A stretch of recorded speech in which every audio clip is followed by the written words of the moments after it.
तनी गाड़िया बोलो ना हो गाजा चिलम बाबा के दवाई है जिया जिया बिहार के वीर भांग धतूरा और बीड़ी सलाई है छाजा एकदम छाजा खैब बूटी खाटी तबे नु भक फाटी लेवाड़ मार दो एकदम लागे गरमी तो नमवे मलाई हवे जिया जिया कैसन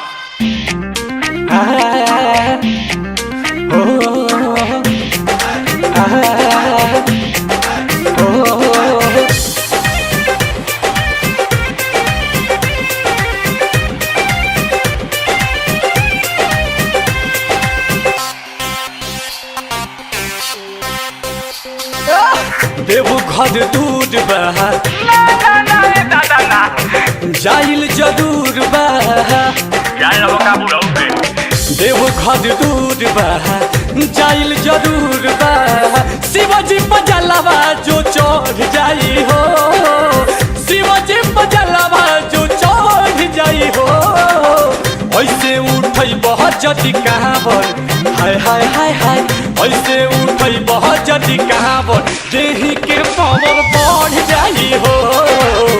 ऐसे उठई बहुत जदी कहां देही के पावर बढ़ जाई हो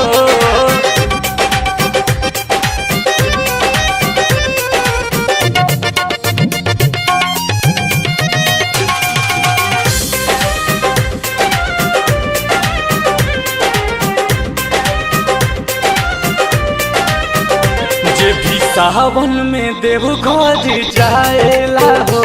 गांजा पिए में उना लजाएला हो भोला भक्तन के हे प्रसादी होवे पूरा सावन तो करो आजादी होवे कैसन ठीक लो जय हो बनाओ जे भी सावन में देव घर जाएला हो गांजा पिए में उना लजाएला भोला भक्तन के भंगिए प्रसादी हवे पूरा सावन तय करो आजादी हवे दया वाली गाड़ी जदी लौट जाई हो दया वाली गाड़ी जदी लौट जाई हो ऐसे उठई बहुत जदी कहां ऐसे उठई बहुत जदी कहां देही के पावर बढ़ जाई हो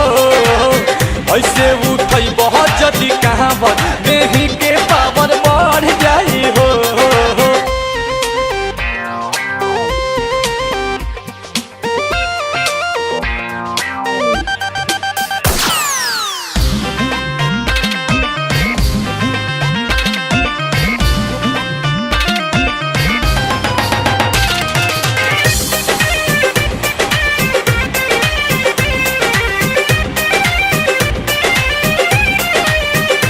संजय साहचो में सावन सुहावन होला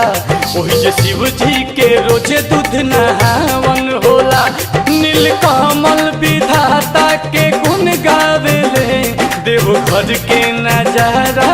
दर्शावेले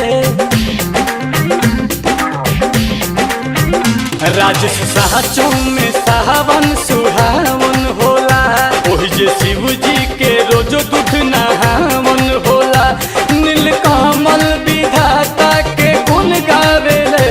देव घर के नजारा दर्शावेले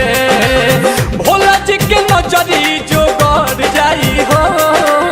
भोला जी के नजरी जो गड़ जाई हो ऐसे उठई बहुत जदी कहां